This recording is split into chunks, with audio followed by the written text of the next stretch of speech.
Well, hello and welcome to my Guitarsenal Part 2. Today we're going to have a look at my Gibson Roxy SG. This is a custom shop edition, which Dweezil put together with the Gibson guys, and it's based off Frank's mid-70s era instrument of choice, which you can see on the Roxy Live DVD, which came out a couple of years ago, and also Roxy and Elsewhere, which was a big live album for Frank.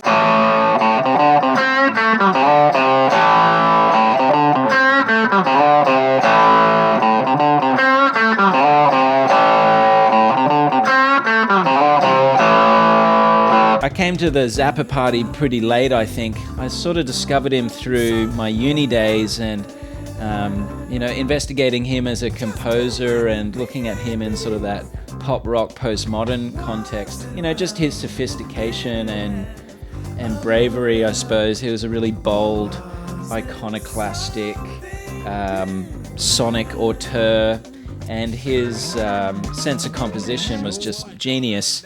And the improvisation that he was doing with his band, The Mothers, really opened a lot of doors for me. Yeah, so Rowan's just set it up for me at the guitar shop in Paddington, and it's playing really beautifully, so thanks, Rowan, for that. This one's got a bit of history for me in terms of just being a sentimental instrument as well as just a killer axe.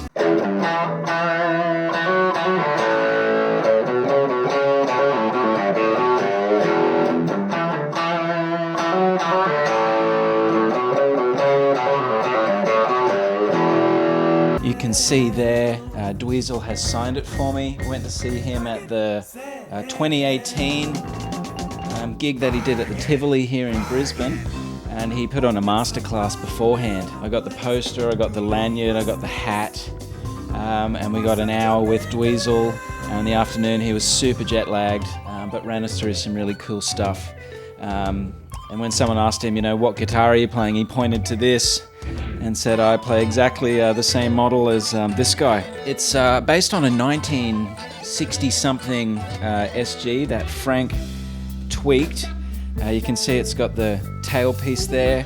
No real tuning issues for me with that. I don't really whammy bomb or anything. It just adds a little bit of mojo. Some electronic updates which Frank put into place. This one here is a single coil, which just moves these PAFs into a really nice, spanky single coil sound, which I like a lot.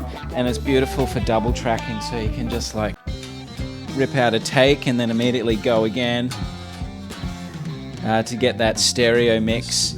And then this one here is, I think it's a phase splitter, or it's doing something. Listening to it yesterday doing these recordings, it was really almost like a phaser, sort of like a small stone or phase 90 kind of thing. Very cool, very usable sound just when you're going for something a little different.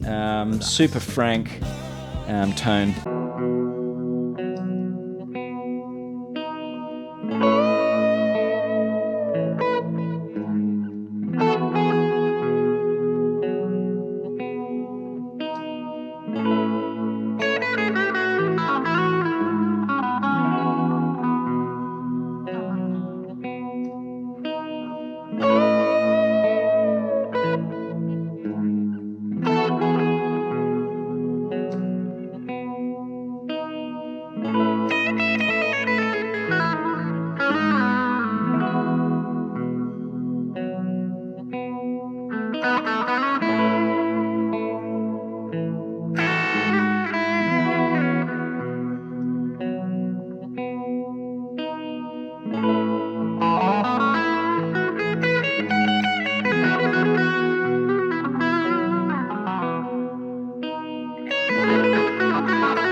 Mahogany smells delicious. It was the first thing that hit me when I opened the case, and it's quite a fat neck by my standards, but I've really gotten used to it. and then it's got this funky white headstock as well. Access all the way up to that 22nd fret. Everyone who hears this guitar says, hey, you should play that more often. It's got a beautiful tone, and I never saw myself as an SG guy because, I never really got into the shape. I mean, I love AC/DC and all of that. And funnily enough, everyone who picks this guitar up for the first time, they go straight for the Akadaka riff. But listening to a lot of Frank and watching Dweezil in action, these instruments can do so much more than just the rock and roll thing. Also, really suits the funky stuff and the rhythm and blues, chordal work. For me, it's just got a beautiful sound that just sits in the mix, whether it's on stage or in the studio.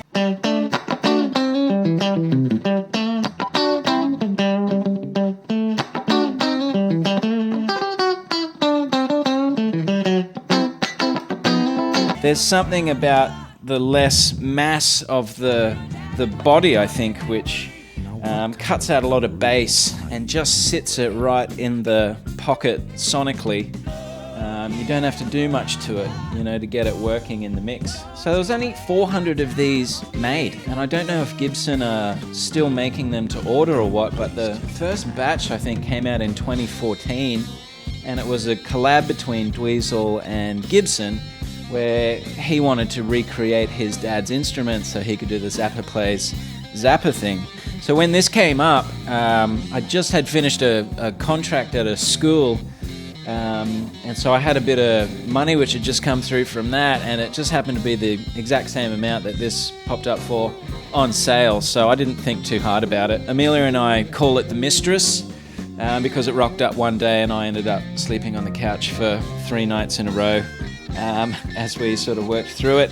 The one thing that happened when it came in the mail was the neck headstock had cracked, and it really bummed me out. And something had happened with the electronics here as well, and you can see it's just a slightly different white color because I asked the guys at the Guitar Center in the Gabba to sort it out for me, and he did a brilliant job.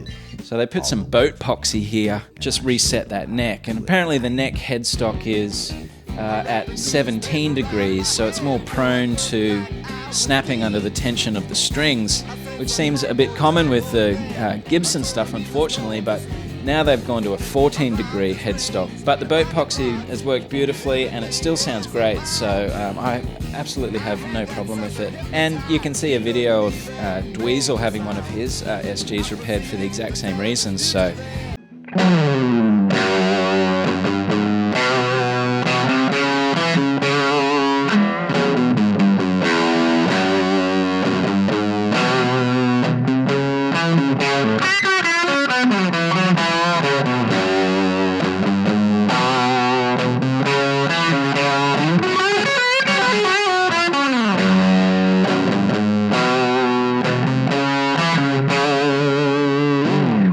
It's a beautiful instrument. It's something which I'll never let go of, and I'm not sure how many more of these there would be in Australia, but if they're out there, please let me know so we can connect on some Zappa conversation. So yeah, thanks for tuning in. I hope you enjoyed my little story and some of the clips that we have there. If you've got any questions or comments, I'd love to hear from you, and I'm just going to work through my guitar collection whenever I get the time. So that's my Gibson Roxy SG.